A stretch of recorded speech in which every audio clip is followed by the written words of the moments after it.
Welcome to the NAV Viking tutorials. I'm Johannes Gudmundsson, founder of Anecta, a Microsoft Dynamics NAV Gold certified partner.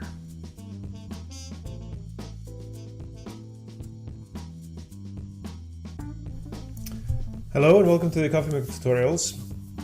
We're going to keep going in the deep dive in posting groups. We're now getting into the general posting setup. If you watched the previous video, you're kind of familiar with what we're talking about. If you haven't, please go ahead and check that out. So the last one before this one. So basically what we're doing is getting into how the system posts into the balance sheet and the income statement as well. So we started with the balance sheet postings, went through the entity posting groups and all of those things. But right now we want to include how it goes into costing and revenue, etc. And NAV actually uses something called general posting setup for that, where two things play a factor: the general business posting group, which is connected to the customers and the vendors, and the general product posting group, which is connected to whatever we're buying or selling, which is usually items, can be resources, so you actually can sell resources, etc. So in this video, I'm actually going to go into posting one transaction and show how it all hits. And there are some nuances, which are a little bit surprising to some maybe, but there's a real good reason for that. If you follow this and understand this, you'll be a total star inside the NAV community and actually in ERP. If you understand completely how postings go through. So this is a good one.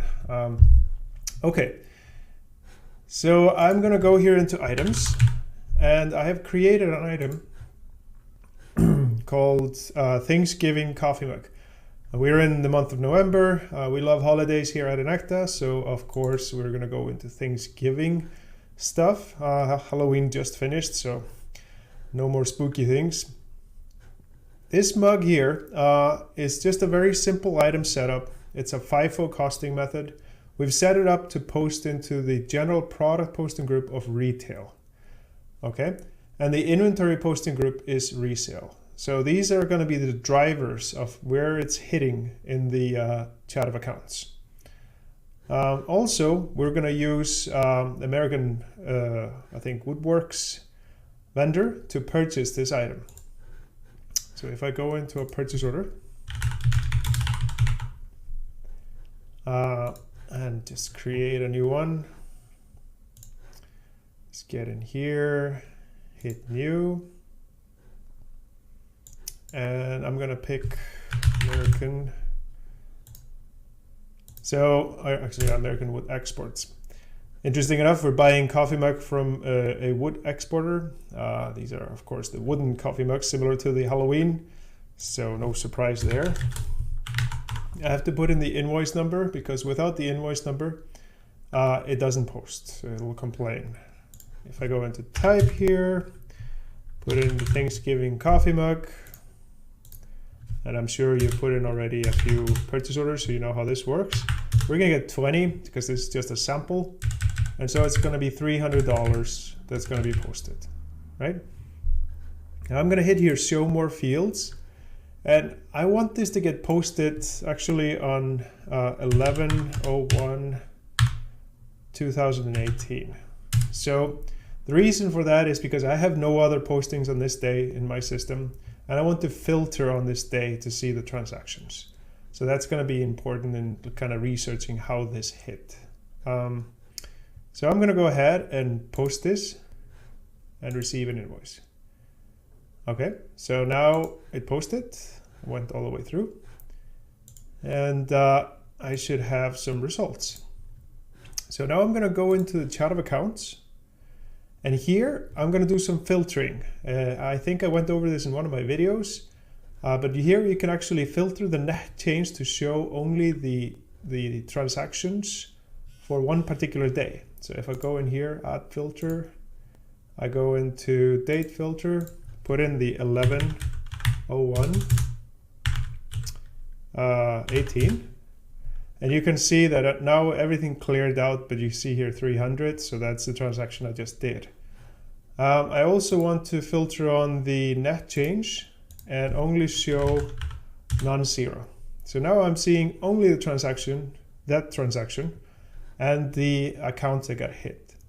Finally, I'm going to filter on the posting, only posting accounts. So I'll filter to this value. And now I am looking at all the accounts that got hit. Now remember, in the previous video, we had talked about the system actually hitting inventory, purchasing, direct cost applied, and such. So I'm actually going to map that out. First, let me go into the general posting setup just to review. So here, I am working with the American wood exports happen to be a domestic vendor. So they have domestic in the general business posting group. And it was a retail item. So they had, my Thanksgiving mug had a retail posting group in the general product posting group right here. So these are the accounts that get hit. 44,100, 54,100, 54,700, and 54,710.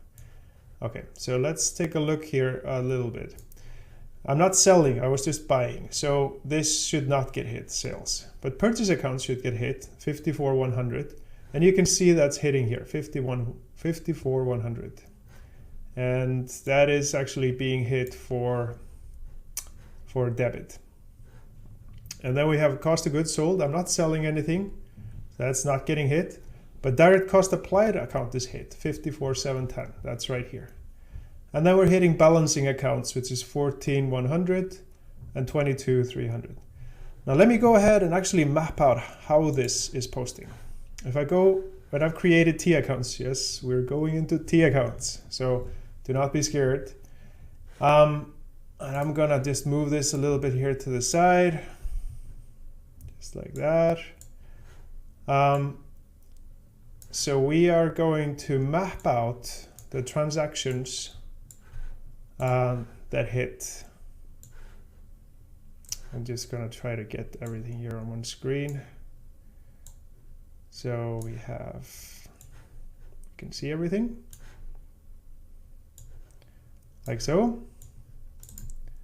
All right, so we're buying something. What does that mean? That means that we're going to create an accounts payable. We owe a vendor something. Did it hit accounts payable? Yes. So it hit vendors domestic right here. And that was a credit, minus in NAV is credit. So that's for 300, right? What else happened? Well, we received the product. The product came into the warehouse. So our inventory valuation goes up, right? So it must increase our inventory count, which is right here. And I think I'm actually in front of it, so I'm going to move it here. My head is too big here, right? So it's actually debit inventory, which means we increase the assets. Yep. Now, why is it hitting these two accounts here? Purchase, retail, and direct cost. That is actually the interesting part. So accounts payable is not what offsets inventory in this transaction. What offsets accounts payable is something called purchase. So it actually hits debit on purchase.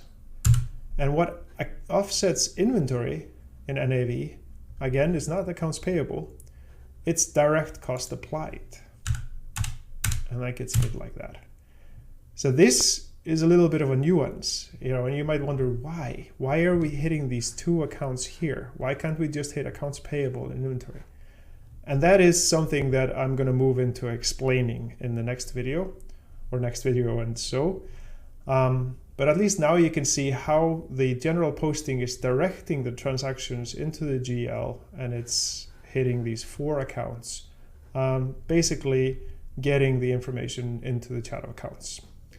So stay tuned for more on the posting groups. It's going to get more and more interesting as the story continues. If you like this, hit thumbs up, or if you haven't subscribed already, go ahead and subscribe.